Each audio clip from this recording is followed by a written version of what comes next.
días, bienvenidos a esta ronda del primer concurso nacional de debate sobre derechos humanos.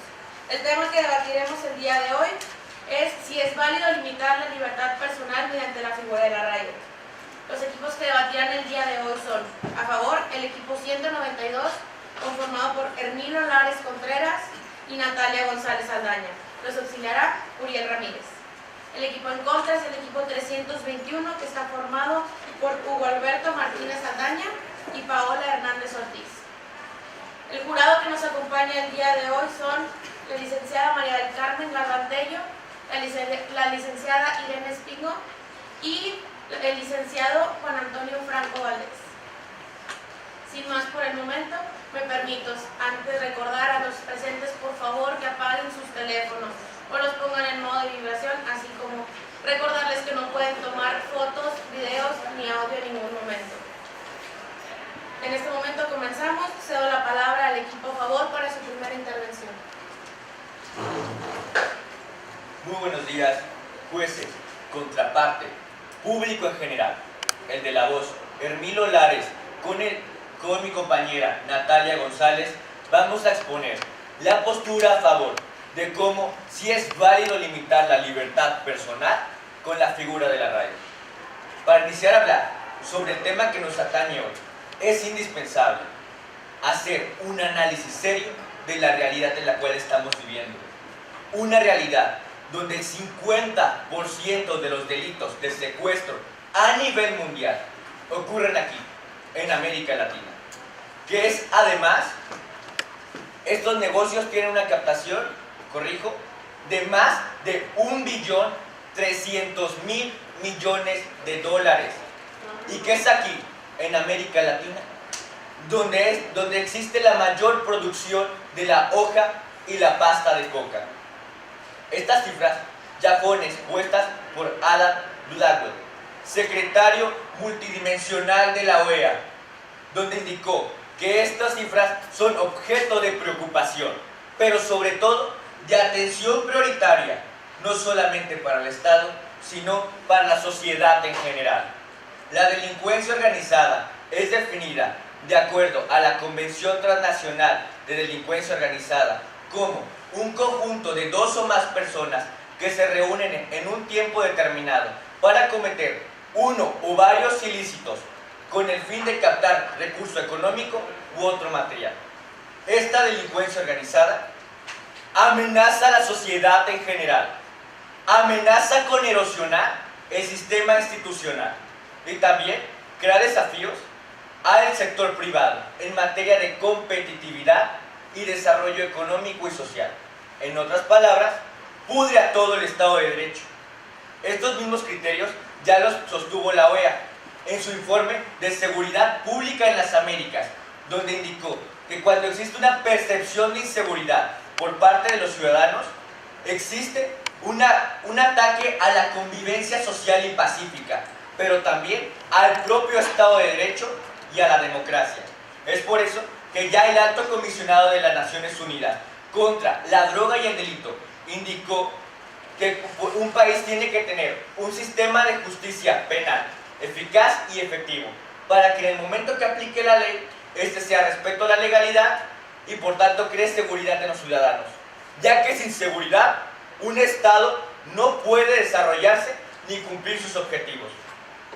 El claro ejemplo aquí es México, donde de acuerdo al INEGI, en el 2013 existe una percepción de inseguridad a nivel nacional del 72.3%. En otras formas de explicarlo, puede decirse que es más de 3/4 partes de todo México se siente inseguro.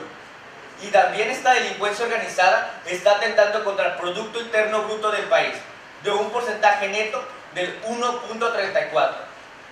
Convertido en moneda nacional, son más de 215.000 millones de pesos mexicanos.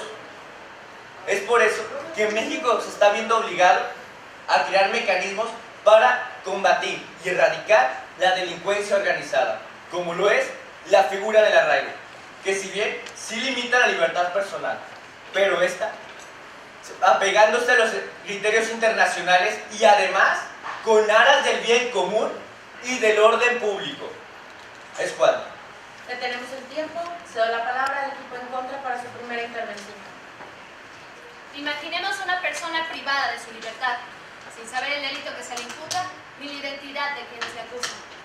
Parecería que estuviéramos describiendo la pesadilla kafkiana contada en la novela El Proceso, en la que una mañana Joseph K.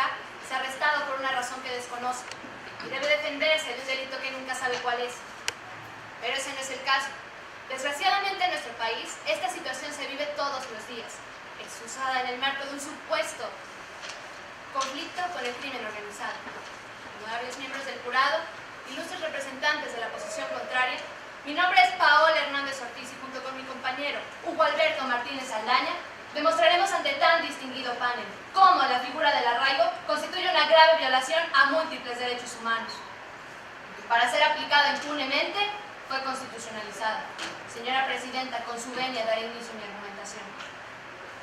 Utilizar la excusa de una amenaza grave e inminente para la sociedad para justificar facultades amplias para el ejercicio del poder punitivo no es algo nuevo. Este subterfugio es tan viejo como el poder organizado. Precisamente por eso las teorías modernas sobre el derecho penal han señalado que la función principal de este es acotar, contener y reducir el ejercicio del ius cunendi. En efecto, las agencias y corporaciones del sistema penal han cometido los peores crímenes de la humanidad y lo han hecho en mucho mayor número que los cometidos por los individuos que delinquieron sin el paraguas protector de los estados. La Inquisición europea y española, la Gestapo, la KGB soviética, la policía de todas las dictaduras del mundo, incluyendo las de Seguridad Nacional Latinoamericana de los 70 y los escuadrones de la muerte. Asesinaron a muchas más personas que todos los homicidas individuales del mundo y lo han hecho con mucha mayor crueldad. Y casi todo esto se hizo por obra de las agencias del sistema penal y en buena medida al amparo del discurso del derecho penal, particularmente cuando existe un supuesto enemigo de la sociedad que justifica deshumanizar y aplastar a miles de individuos que supuestamente tienen vinculación con esto.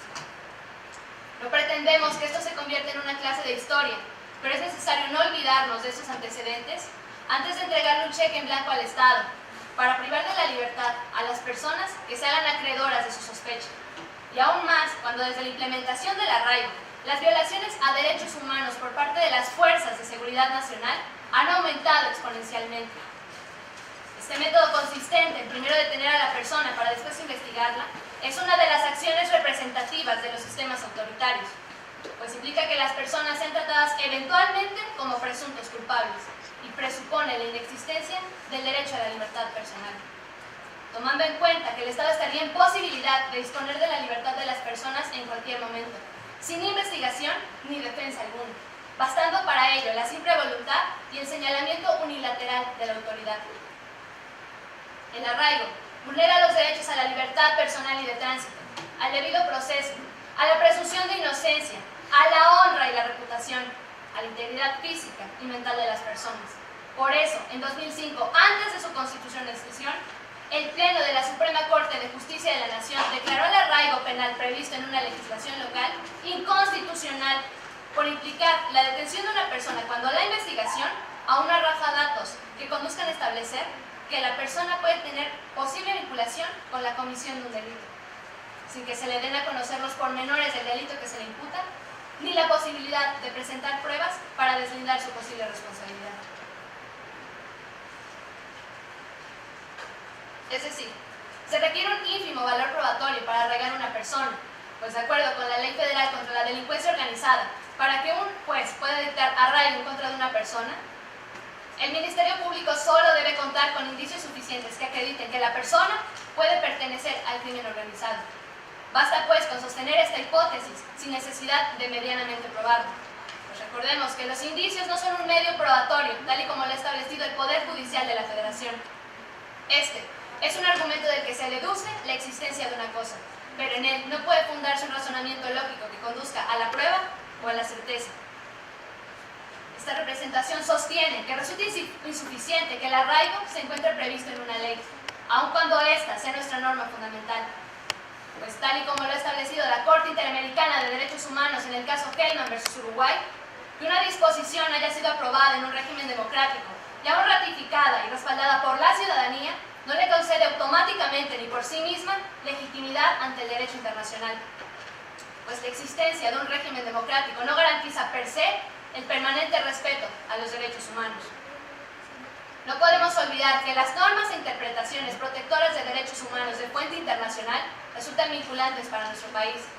Y la Corte Interamericana ha establecido en casos como Gangaram Panday versus Surinam, Maritza Urrutia versus Guatemala y Acosta Calderón versus Ecuador, que nadie puede ser detenido o encarcelado por razones que, aún calificadas de legales, puedan reputarse como incompatibles con el respeto a los derechos fundamentales del individuo, por ser irrazonables, imprevisibles y faltos de proporcionalidad. Es decir, una detención no solamente debe ser legal, sino también legítima y compatible con el respeto a los derechos humanos. De lo contrario, se reputa como arbitraria. Por cuanto a la proporcionalidad del arraigo, las estadísticas han demostrado que no se encuentra ni medianamente justificado el sacrificio a la restricción de la libertad personal, pues de junio de 2008 a octubre de 2011, 6.562 personas fueron arraigadas, lo que representa un promedio anual de 1.640 personas y una tasa de incremento por año del 100%. No obstante, señores jueces, solo el 3% de este total recibió una sentencia condenatoria. Las personas en situación de arraigo ni siquiera están sometidas a proceso penal alguno. Simplemente se le ha privado de su libertad para ponerla en plena disposición de la autoridad investigadora. Es decir, se le ha detenido para investigarla, en lugar de investigarla para detenerla. Se guantanamiza a la justicia mexicana. Señores jueces, recapitulando, el arraigo es una medida que anticipa la barrera de la punición, adopta penas desproporcionadas o prepenas, genera un marcado debilitamiento en las garantías procesales de la persona, por lo que podemos afirmar que esta figura es una medida inconvencional, que carece de validez y legitimidad para restringir la libertad personal. Es cuanto. Ya tenemos un tiempo. Cedo la palabra al equipo a favor para su segunda intervención. Respecto a lo comentado por la contraparte, es preciso señalar que no existe un supuesto conflicto contra la delincuencia organizada. Este conflicto existe y se está viendo en la realidad.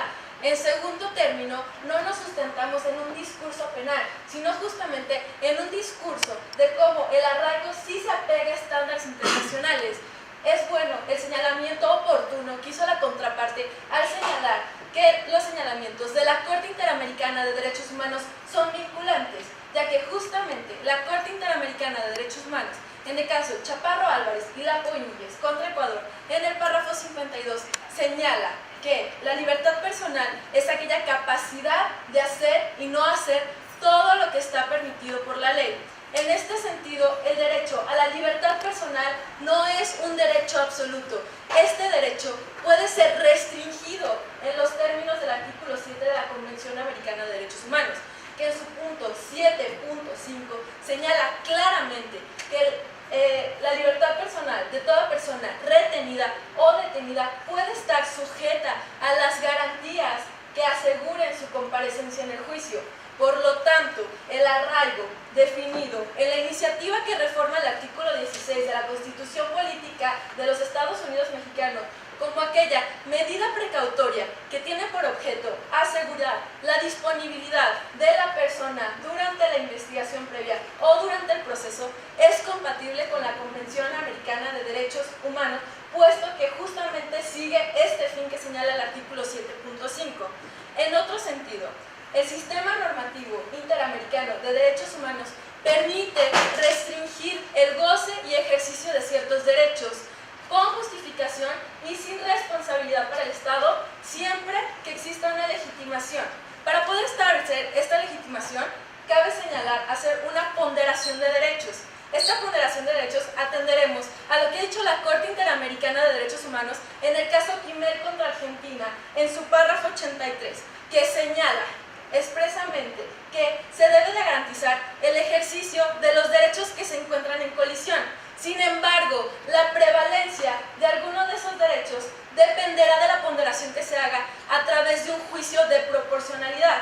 Esta postura sostiene que el arraigo es proporcional y por lo tanto es compatible con la Convención Americana de Derechos Humanos, puesto que ésta ha señalado que una restricción es proporcional si con la restricción de ese derecho se obtiene un interés superior al perjuicio que se pueda causar al restringir dicho derecho. Además, la Corte Interamericana ha hecho suyo esta ponderación de derechos al señalar que una restricción es proporcional siempre que se atienda a intereses colectivos. Recordemos que la seguridad pública es un interés colectivo.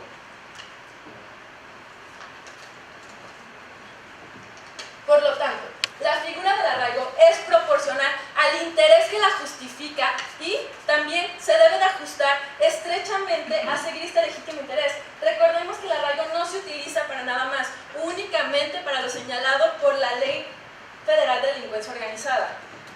Asimismo, es necesario señalar que la figura goza de ser objetiva y razonable. Para poder desarrollar estos puntos, también atenderemos a lo que dice la Corte Interamericana de Derechos Humanos en el caso de Chaparro Álvarez y Lapoñez contra Ecuador en su párrafo 52, que señala que para que la privación de libertad de una persona no sea considerada arbitraria, debe de cumplir con ciertos requisitos.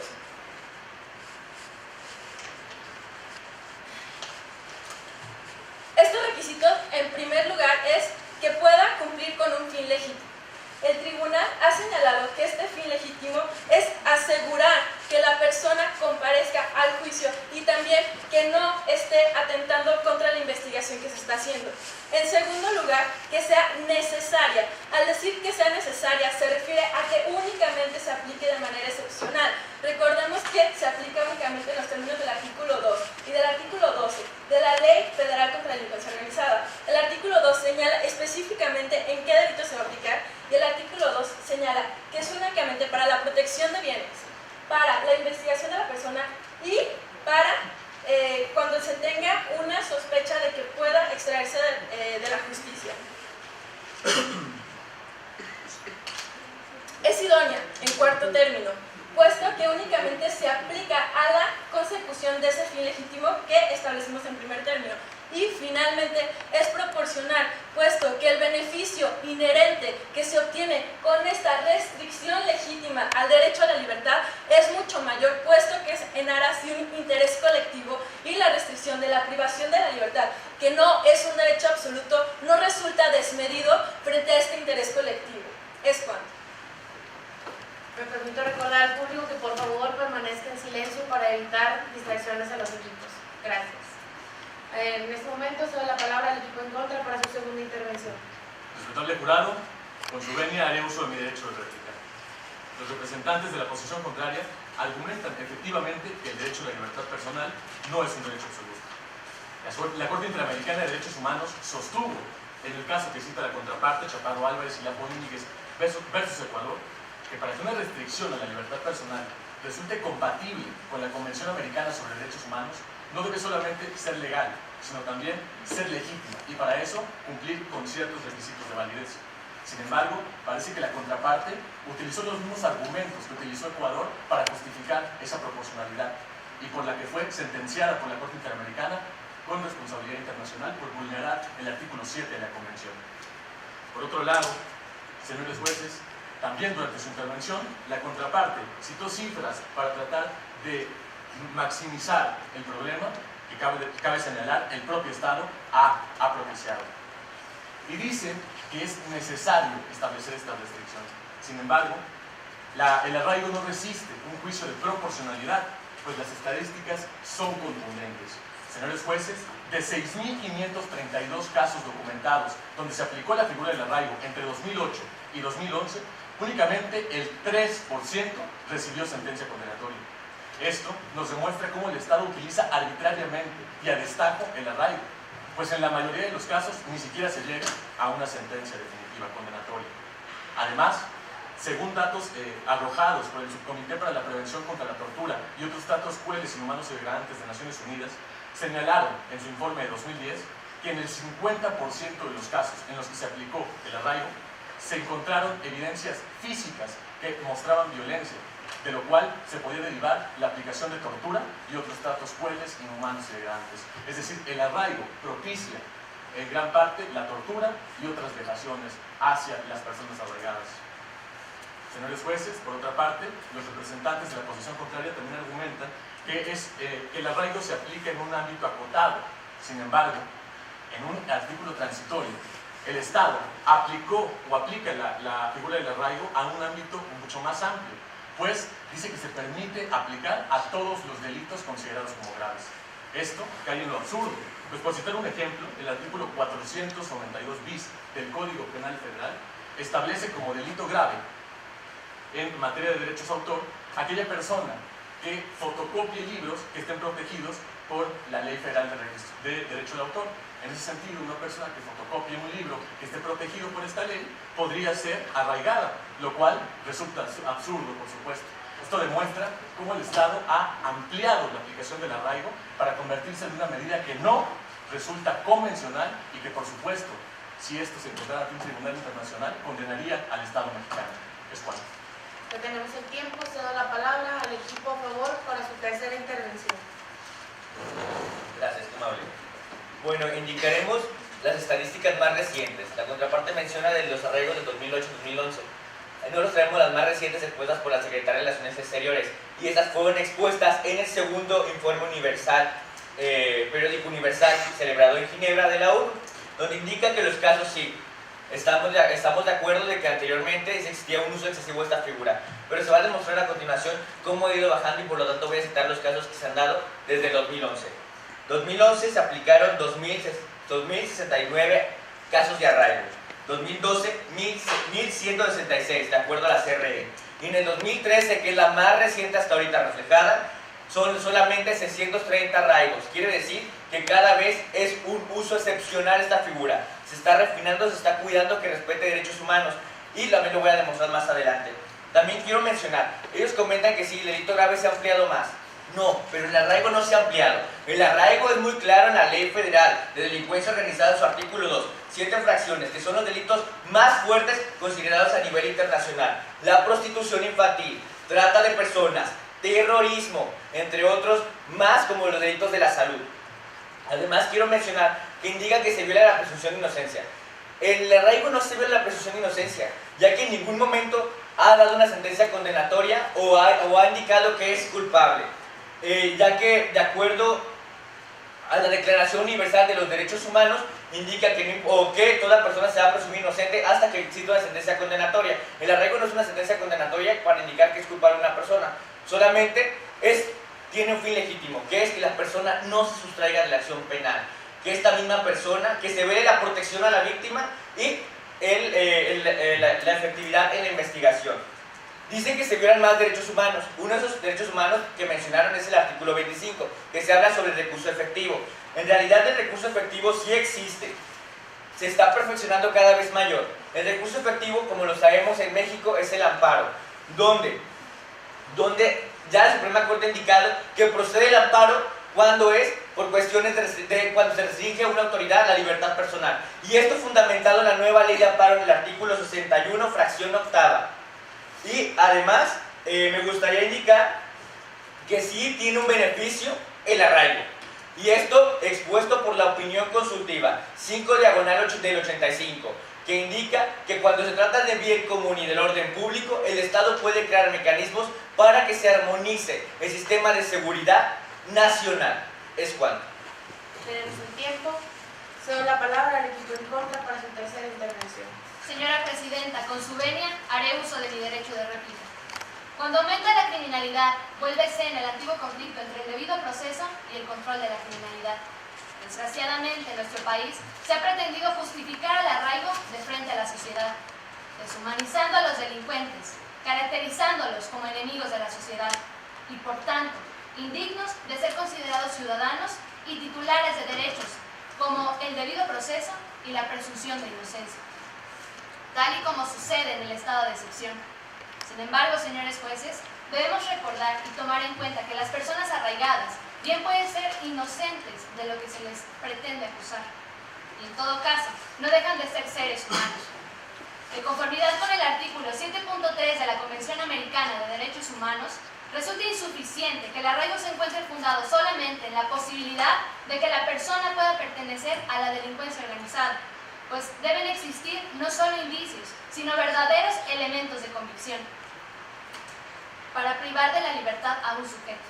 En este caso, señores jueces, se requieren pruebas, no pronósticos. Es cuanto. Detenemos el tiempo. Les recuerdo a los equipos que en su cuarta intervención pueden, si así lo desean, repartir el tiempo entre ambos oradores. Cedo la palabra al equipo a favor para su cuarta y última intervención. ¿Es válido limitar el derecho a la libertad personal mediante la figura del arraigo? La respuesta es sí. La delincuencia organizada es tan grave que afecta la salud, la integridad física y la vida de cientos de miles de ciudadanos.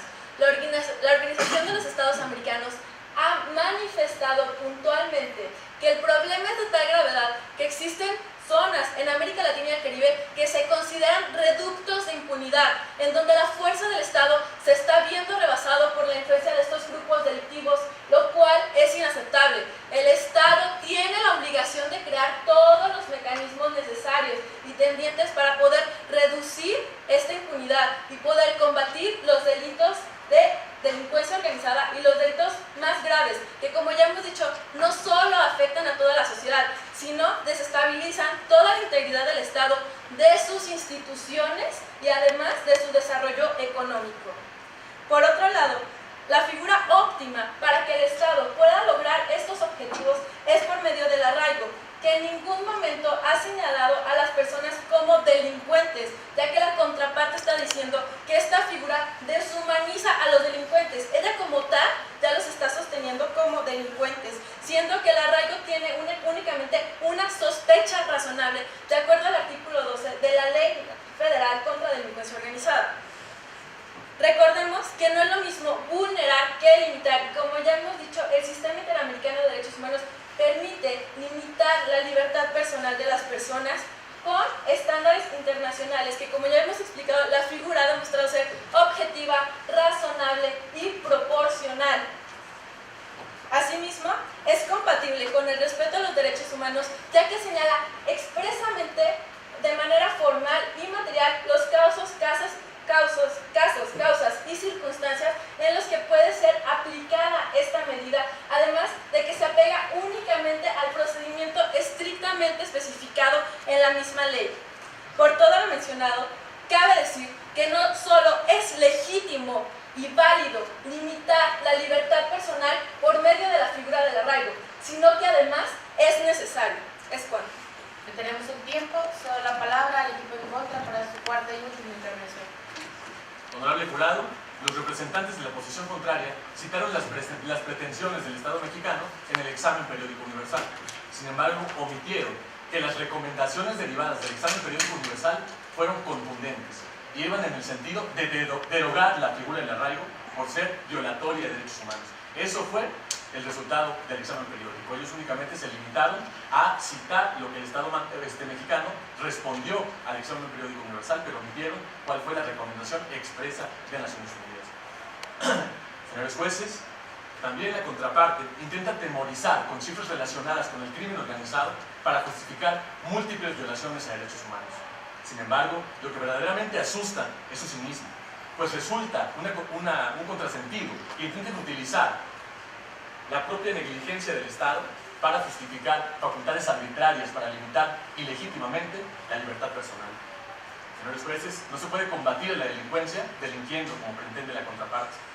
El arraigo es un claro ejemplo de las conductas de los sistemas totalitaristas, pues intentan colocar a la ciudadanía en una postura de temor en la que se observe a los pretendidos delincuentes, peores delincuentes, como un problema para la sociedad que debe ser exterminado, incluso pasando por encima de su dignidad personal, lo cual atenta contra la base misma de los derechos humanos.